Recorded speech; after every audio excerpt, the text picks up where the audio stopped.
Love. Some would say it took a backseat when the pandemic forced us apart.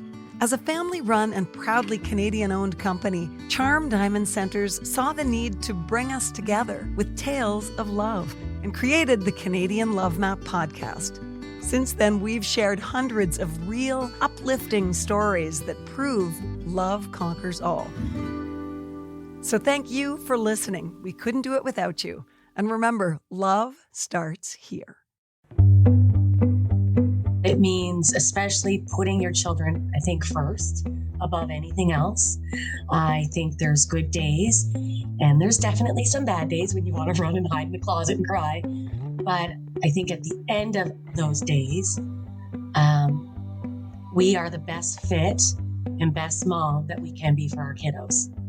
Each and one of us, every one of us. Hi, I'm Nancy Regan. We have some special episodes of the Canadian Love Map leading up to Mother's Day.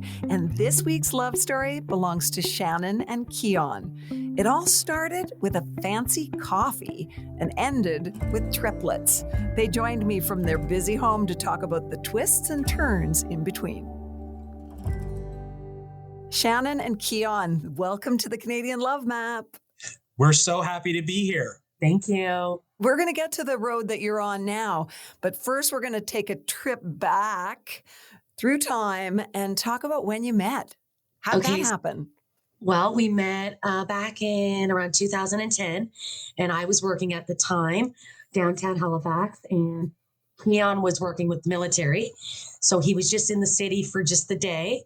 He was going to take his mom out for a supper that day, so he's killing time.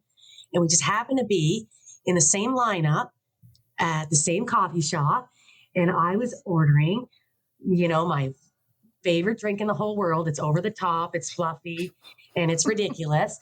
And it's still my favorite drink to today. And I was ordering it, and when I went to go pay, the lady had said, "Oh, it's been taken care of by the gentleman over there." So I look over, and he just waves. So I'm like, thanks. You don't know what to say, and I have to get back to work. But as I was just getting a lid and a cover and stirring the drink, he got the courage to come over and say, "Could I take you out for dinner later?" And I said yes. And little did I know, but he stood his mother up. He canceled her plans so he could take me out. But I think he didn't want to miss the opportunity. So sorry, Mom, about that. I love you, Mom. If you're listening, I love you, Mom. She didn't know until now. I was going to say, is she just finding that out now? I don't remember, but I'm sure I'll find out after this. We'll know by tonight. Yeah, we'll know by tonight. But yeah, when I knew. Great. And it was a good day, and went out later that night, and basically we were together ever since that day. He lived out of the city, but he moved into the city quite soon after last meeting. And he later told me it was a transfer, but I think he was requesting that transfer because he wanted to get closer to me. And my mother. And my mother, of course. Not necessarily in that order. Not in that order. You got that right. Right. Yeah. I'm a mother. I'm going to take her side on this one. That's okay? right. Yeah, That's yeah. Keon, what was it about this woman in the coffee shop that made you go, okay? That's such a great question. I think it had some, things to do with the drink. Obviously, that was I was like, that is an unbelievable drink. And what so was the order? It was a tall white peppermint mocha extra hot with whipped cream and chocolate drizzle. He still has to get it right today. So after all this time, I still have to focus on. It's etched in his brain now. But I thought, oh my, high maintenance. And then after that, it was like. But it didn't scare me. It didn't scare me away, frankly. And I was like I'll have my coffee black. So I was on the other end of that spectrum. Opposites attract, though. So it was good. Yeah. So it's been other than the gray hair, it's been the same drink, and ever since then. It does sound like a pretty sexy coffee. That is. I'll give her that. Yeah. Okay. And what became of that love story when you went out to dinner that night? Right. And where did it go from there? Well, he moved in, he was making trips up to the city like a couple times a week. He was just an hour out of the town, and he was really putting in an effort. which I loved from the beginning, and he still does that. And from there, it was just we were together. Like it would be 3 days a week, then 5 days a week, and then it was every day of the week. And then we got engaged after 6 months, and then married a year later. So all within that year, everything happened pretty quick. And then he told me, like not that day we met, but later on, a couple months later, he said, I knew I was going to marry you that day in that lineup at the coffee shop. It wasn't just the drink. You're leaving hearts out. Tell her the truth. Now, Nancy, what I want to do, I want to switch this around a little bit and ask her the question. So what did you think of the man that bought you the extra tall white peppermint mocha? I thought he was brave to be able to do that because that takes guts. Not just anyone would do that in a coffee shop when you're just in passing. And he was putting in the effort then. And that was something I really admired about him. And he still does that, I have to say, every day. I think it's lovely that you haven't said one thing about his looks, Shannon. That you're so deep that I was going to say that till the end. But of course, I was like, I got my very own Prince Charming. Like, he looks just like Prince Charming. And it's like it's the guy every little girl dreams of, right? When they want to grow up and get married and have a family. And he was like the real life thing. And he was making me happy then, like going that extra mile, and he still does. So even above all the looks, I knew from the beginning he was the one that I was going to be with. Maybe not in that moment like he knew, but I knew pretty quick. I just never would have thought from that coffee in that moment that we would have this life, almost 11 years later. Yeah, it's so beautiful. It was well, thanks for sharing. Thanks for sharing that part of the story. Do you want to tell me anything about the wedding before we dive into the family journey? Yeah, it was a small, Shannon wanted a small, very romantic winter wedding. So it was in January. We had it at, we had it behind a beautiful rustic library, and it was unbelievable. We had very close family and friends there, and there was like piano music. It was piano lit by candlelight in the old fireplace. It was like a very old inn, and we got married in the library. It was amazing. Yeah, it was unbelievable. And just close friends and family, and that was really all we needed. It was perfect. We kept it small, so if that means anything, but it was small and intimate, so it was very nice. Well, it sounds romantic. Yes, it was. Yeah. And had you talked about kids? Oh yeah. We so I'm an only child and Shannon's an only child. So that was definitely something that we talked about early. We knew we both wanted a big family. This big, we're not sure. Yeah, I might have known from the coffee, but I definitely didn't know, if that's the number of kids that I want. He knew I was over the top and from the beginning, but maybe not this much. Yeah. But he stuck it through. So okay, so tell me how we got here. From the time of the wedding, just sort of walk us through this beautiful family journey. Well, there was a lot of years of trying for children. And after having our first one, we were like, well, we definitely want to have a second one. Like we knew we wanted at least two.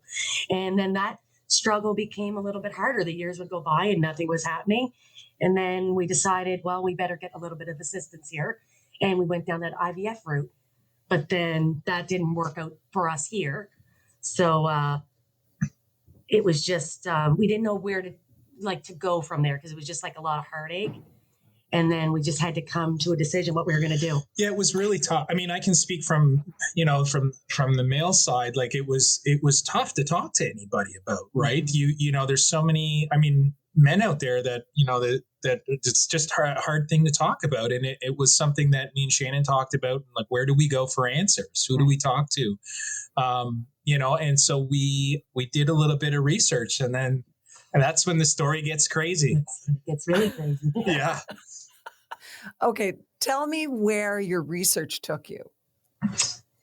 Well, okay. So after 7 years of trying, and I was just like, so almost fed up, but not ready to give up. A friend reached out to me and was like, why don't you just try like going to a different clinic, like maybe a clinic outside of Canada. So I was like, oh, he'll never agree to that. And so she goes, well, here's like my friend had gone and she had triplets herself. And she did the IVF journey in Halifax. It didn't work for her and it wasn't working for us. She goes, what does it hurt at this point? If you've exhausted all your options here, what's one more try? And I was like, convincing him to go, out to Canada is going to be difficult. But anyways, she goes, just contact the coordinator, get all the information and don't tell him. So we did that. Me and her were like working as a team, just getting all of our ducks in a row, all the, prices, information, what would be involved, how long would we have to be away? And when I got all that, I said, okay, it's all or nothing. This is our last try. And he was like, you know what? Maybe we're just meant to have one child and that's it. And there was something inside of me that just said, try one more time. And I don't know what it was. I would not take no. It was like a fire was lit within me. And even if he said no, I was still going to find a way to do it. So, and I showed him all the information and he said yes. So I'm thankful for that. He said he would be up for the try. It makes me feel, when you say that, it makes me feel like these 3 kids were waiting for you to say yes. I truly believe that. I really think that that's true. Yeah, there was something in my heart saying, don't give up yet, just one more time. And they are seriously our one last try. And it worked out for us. Okay, so what next? So that's when the story gets really crazy. So she sprung better. She sprung it on me. Yeah. Here's this unbelievable journey to the Mediterranean. Are you up for it? And I'm like, this can't be real, right? This is like an episode. I'm going to be, here I am going on this unbelievable journey. Should I do it? He thought we were going to be kidnapped and thrown in a cellar somewhere. Never heard from him. That's where your brain goes in those types of situations. Anyway, so frankly, at first, obviously, I was apprehensive. But after that, I was like, I'm all in. I'm bought into this, this journey and life's too short. So let's do it. So we ended up going to Cyprus, believe it or not, and on the Turkish side, but had to fly into the Greek side. So we landed on the Greek side. We got picked up in a white van, so I can't make that up. No English. I mean, I wish I spoke, a little bit of Greek or Turkish, but I didn't. So we were like, okay. Keep our smile on. Beautiful weather though. Wow. But anyway, so here we are in a van and we ended up on a resort. And you know what? We made the best of it. It was an unbelievable journey. And we have stories in between that involve, holy water and a north side of Cyprus to magical journeys with donkeys. It was unbelievable. It was like what's the show where they travel Canada and they do all those adventures? That's what it felt like, So yes, as a competition. Yeah, as a competition. I just, it felt like that. But at the end, was unbelievable. And it was the best trip in many ways. Not just because we conceived our triplets that way, but it was the best trip we've ever been on. Yeah.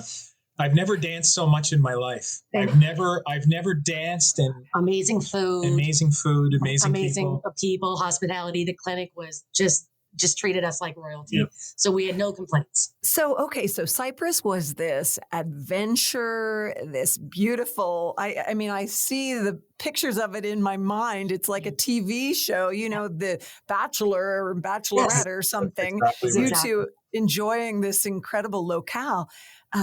But when did you find out that it all was worth it and worked magic? Okay, I'm going to tell this story only because at the time I almost passed out. But let's go back to the beginning. So she ends up going to the doctor. It's about 2 weeks. You don't know anything for 2 weeks. You go home not knowing anything. Yeah, we don't have any idea. She goes to the doctor. And the doctor then sends her to the hospital local to our house. I had a little bit of cramping that day and she wasn't alarmed, but she said, let's just send you just to be safe. So the story goes, the doctor in the room rolls over one of the old ultrasound machines, the old school ultrasound machines, and says, that's interesting. She's not talking to a lot at first. She's just looking and looking. And it's 15 minutes before the department closes. I was there so we didn't have a lot of time to get this news. Right. And so she finds out there's 3 heartbeats. And she thought I knew. She goes, oh no, all 3 heartbeats are just fine. And I was like, all 3 what?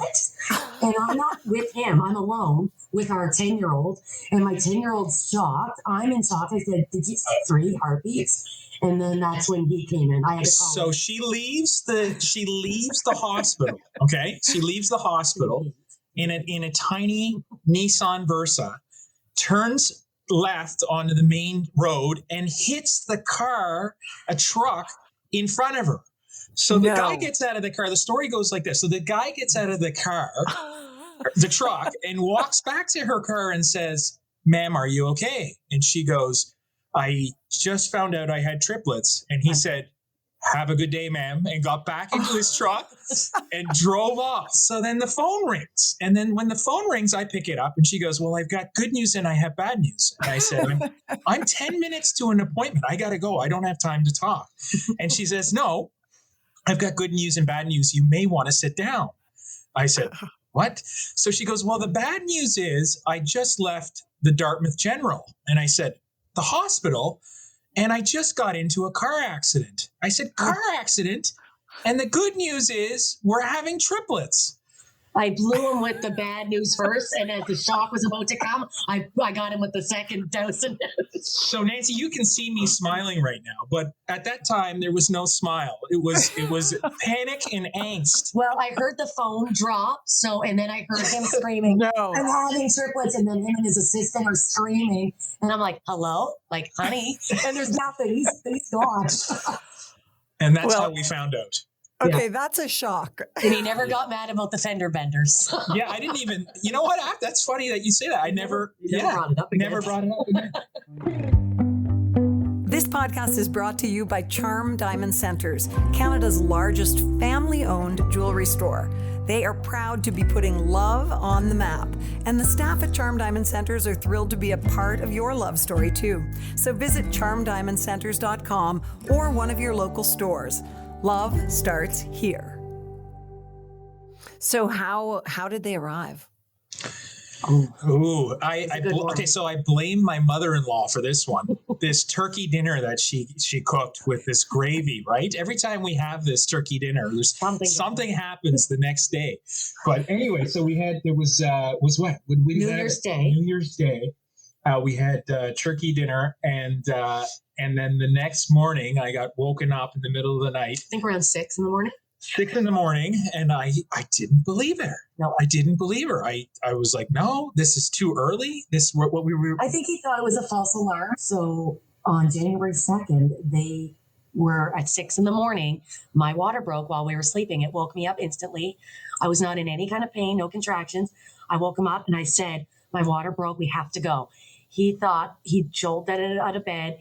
He was getting ready, putting his suit on. He had one sock on. He was running around. He goes, no, I got meetings in the morning. No, I'm going to take you. I am going to take you. It's going to be a false alarm. You're going to be on bed rest at the hospital. But anyways, I'm going to go to my meetings and then I'll come see you later.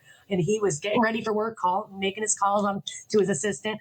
Here's me getting my makeup on because I knew what was happening. She was putting her makeup on. I knew. Can you imagine? I knew in my head, they're coming. There's going to be pictures taken. I am getting ready. So he's slamming True story. What are you doing in there? I couldn't tell him. I'm like, I'm just getting dressed. I'm getting my makeup, getting my hair brushed. Because I knew this is the day. This is my baby's birthday. So you were stepping into the spotlight with triplets. I was ready for this because I knew it's triplets. Everyone's going to be talking about it. Everyone's going to want to see photos. I should have known from that coffee. Now that we're talking about this, this is right. It all goes back to the beginning, right? Yeah, that's right. So you can never say you weren't warned. Yeah, that's fair. Yeah, actually, that's true. And we lived close to the hospital, so we were there. Water broke at 6. We were there by 7:30, and the babies were born at 9 a.m. Close to 9. So I ended up taking the suit. They forced me to take the suit off. They're like, Dad, you're not going anywhere. she's going into labor. And so they gave me some scrubs. So at that point I knew, he was in a full piece suit, brand new shoes, talking to his assistant in the in the corner. That backfired. Saying, just push everything an hour later. As soon as I get her settled, I'll be there. Push, yeah, push it an hour later. I'm on my way. She's just getting settled. She's going to be on bed rest. And they tapped him on the shoulder with those scrubs and said, suit up, Dad, and get that suit off. We're going to have these babies. And he's just fumbling, dropping the phone. And then it happened. And then it happened so fast after that. There was just no time to think about anything. And everything was just smooth. There was about 30 people in the OR. It was a planned emergency C-section. Wow. And it was great. Everything went perfect. You know what I realized? We have opposing views of this entire thing. I was like sedated. So she was sedated, I was drugged. calm, cool, and collected. They said, the anesthesiologist there said, Dad, 1. Dad, number 2. Dad, number 3. By that point, all I saw was a sea of faces, Nancy. There were about 30 people just staring at me, and I'm behind the curtain, right? And I fell asleep. At that point, I was, I can't even remember that now, but unbelievable. Maybe you should have had sedation too. I think they asked for it at some point, but they didn't give it to me. That for dads. That's Yeah, they do. They do. They need a sedation for fathers of triplets and multiples. Yeah. So how did it feel when you all of a sudden had 3 new babies in your arms? You were the first. Yeah. So at first, obviously your first concern is health. Are they healthy because of their weight and being premature? And, that's your first concern. The second is, oh my goodness, I am a father of triplets. It's where do I go? They had them in different rooms. And so it was overwhelming, but it was the most unbelievable day of my life. And the most joyous day of my life, just looking at those 3 faces and knowing that, oh my goodness, you came into this world and you're all healthy and you made it, through this turkey dinner and through this last day of craziness. And so, it was overwhelming. I think I probably cried more than I ever have, my entire life. Yeah. And I think for me in that, when I finally did get to see them when I was out of recovery, it made all those years of struggling, of heartache, of negatives, of failed attempts, pressuring him to go to another country. It made everything, flying for 16 hours, made everything worth it in that moment when I finally got to see them and hold them. We didn't get to hold them right away because as they were just, preemie babies. But when I saw them, I knew it was worth everything. It really is love at first sight, eh? Yeah, it totally is. Oh, is it ever? Yes. This is a love-based podcast, and it's like this love is swirling around 4 kids. I'd love you to tell me what you love about each of those sweet little children you've brought into this world, all 4 of them. They all have totally different personalities. So our oldest is very headstrong, like her mother. So sometimes that's a good thing. Sometimes it's not, but I can't fault her for that. She's very headstrong, independent, and has like a real zest for life. Our 3 little ones couldn't be more opposite. We have Talia, who is loving and easy and laid back like her mom. And then we got Liliana, who's like her dad. She's like a spitfire. She's a go-getter. She's the boss. She was the first one that brought on everything. And our Alexander, he's just a daddy's boy and he's a mommy's boy. He loves to be loved. He's sensitive and he's got these bleached blonde curls and they all look different. They all act different. And I love it they're just perfect the way they are. I thought she was going to say I was like Talia, the sweet and no, but Talia looks like him. She's got this exact same face. Yeah, incredible. Okay, so what would you say to people out there who have tuned in because they might have some experience with IVF or they might be thinking about IVF? Can you offer any kind of guidance or advice about other people thinking about taking this path? From a woman's perspective, I can just say, don't give up. Like, it's a difficult road. But I've come to realize that difficult roads can lead to very beautiful destinations. And in our case, that has happened. And I am so thankful I didn't give up and I didn't allow him to give up. because there were times where we were going to call that quits, that journey, and just say, okay, we're good with what we have. Let's not break it. It's not broken. Let's not fix it. It's perfect the way it is. But there was that thing inside of me that I couldn't let go. And I'm so thankful I listened to that little voice inside. So do not give up. I think from a man's perspective, it's very, very difficult to talk about. It's one of the things that, I've been advocating for just amongst my friends that have experienced this. And so I would say to the men that are out there that are listening, it is so important to talk to somebody about it. There's so much information out there. And, I've been saying that that would make for a great podcast, just saying, the journey of infertility and finding ways to talk about these things, because it's not talked about.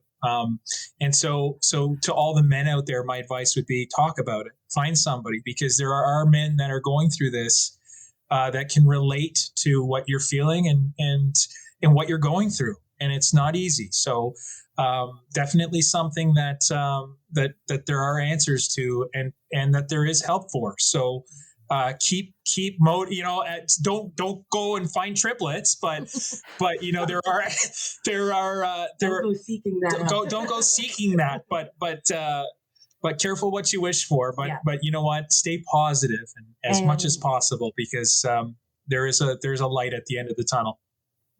And miracles really they can happen. We're proof of that. Shannon, my last question is, what does motherhood mean to you? Well, it means a lot of things to me, but it means especially putting your children, I think, first above anything else. I think there's good days, and there's definitely some bad days when you want to run and hide in the closet and cry. But I think at the end of those days, we are the best fit and best mom that we can be for our kiddos. Each and one of us, every one of us. Well, I'm thrilled that you both took a risk that day and that you took a risk on us today and said yes to being on this podcast. Thank you so much. Thank you so much. We can't thank you enough. It was wonderful. It's great. Happy Mother's Day, Shannon. Thank you. It's going to be a really great one this year. Thanks so much for listening to the Canadian Love Map. If you love us, please subscribe and share.